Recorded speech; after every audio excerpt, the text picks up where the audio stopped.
Olá pessoal, sejam bem-vindos de volta ao nosso Faz Sua Vida Inovando. E hoje a gente vai continuar nossa conversa com a Leila Savioli, que é uma grande empreendedora no mundo dos doces. E a gente vai mergulhar em muitas histórias e dicas para você que também está começando no mundo do empreendedorismo e da confeitaria. Então prepare-se para aprender muito e se inspirar mais ainda.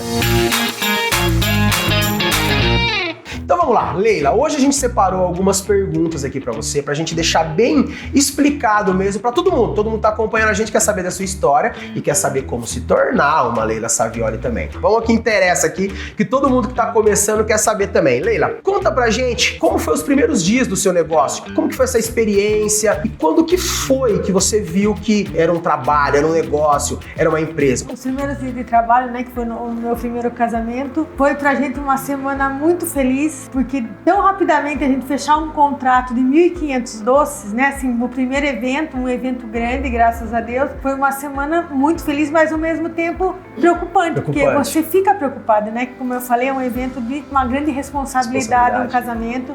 Mas foi muito feliz e muito gratificante para nós todos. A partir desse momento, desse casamento que você falou, eu tenho a Leila Savioli, tal, é a minha empresa. A partir desse casamento que eu sabia exatamente o que eu queria. Eu falei, é isso que eu quero fazer para mim. Empresa. E os bastidores ali, de vocês cozinhando os doces, quem que estava com você? Nessa semana, a minha mãe que estava comigo, né? Aí minha irmã saía do trabalho e ia me ajudar. O Fábio saía, quando voltava do trabalho também me ajudava. Então tava tudo em família. E era muito legal, assim, vocês todos lá falando, mano, olha o que nós estamos fazendo aqui. Sim, muito, muito legal e muito gratificante pra gente, porque a gente fazia e achava a coisa mais linda. Quando terminava aquelas caixas, nossa, que lindo que ficou, sabe? E a sua mãe se surpreendeu demais com o que vocês estavam fazendo, porque ela sabia que tinha começado com ela. Ela se sentia muito orgulhosa, falava, nossa, isso aí é parte do processo. Com certeza. Que legal.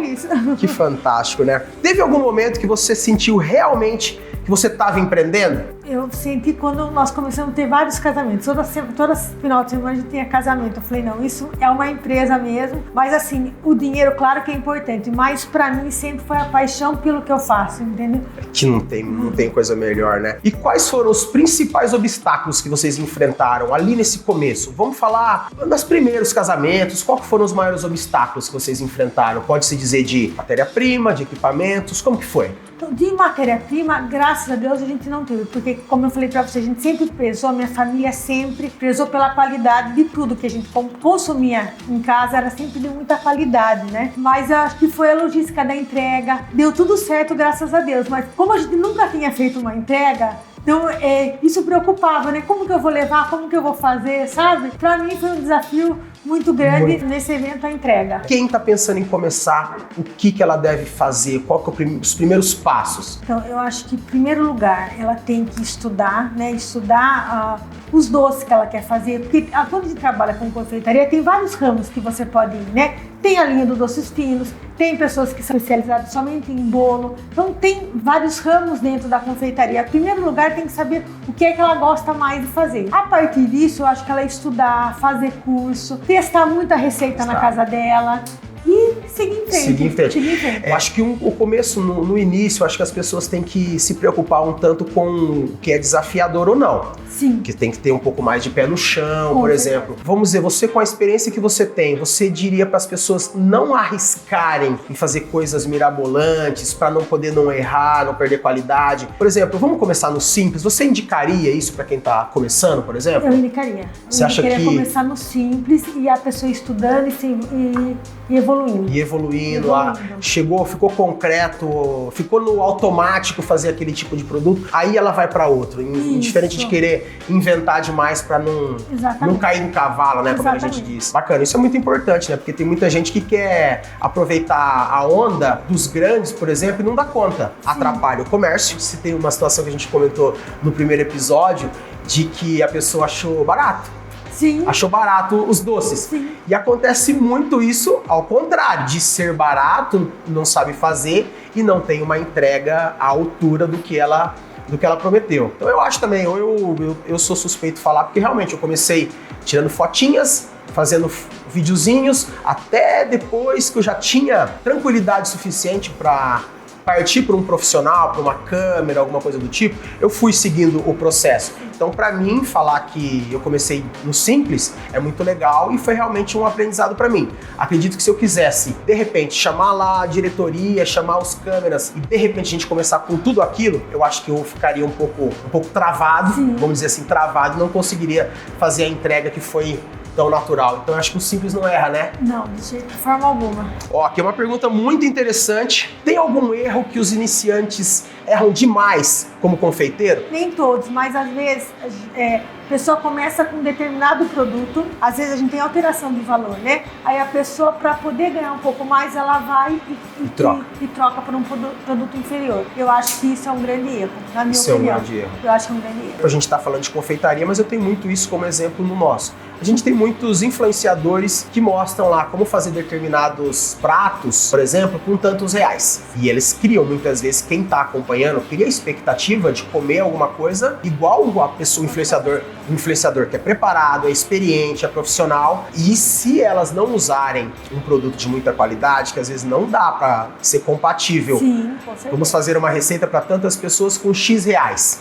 O profissional da internet, ele entrega uma coisa lindíssima e na casa nem tanto. E eu, geralmente, eu gosto de usar produtos muito bons sempre. E realmente, se a pessoa reproduzir da mesma forma que eu fizer, ela vai ter o resultado. Em tudo, eu acho que em toda a área alimentícia a pessoa tem que ser fiel À qualidade do produto. Por isso que a gente usa também tudo que a gente vai, não só ser a parte do consumo, como que a gente está preparando. Com certeza. Por exemplo, somos suspeitos, né? Eu sou suspeito, que eu estou aqui com a Vida Embalagens há mais de 7 anos. Quando a gente fala em qualidade, eu acho que a gente Geral. envolve tudo, né? A gente envolve uma embalagem, a gente envolve um bom produto, né? Até a forma de cocção, né? Até a potência do fogão, a potência do forno influencia no preparo, né? Com certeza.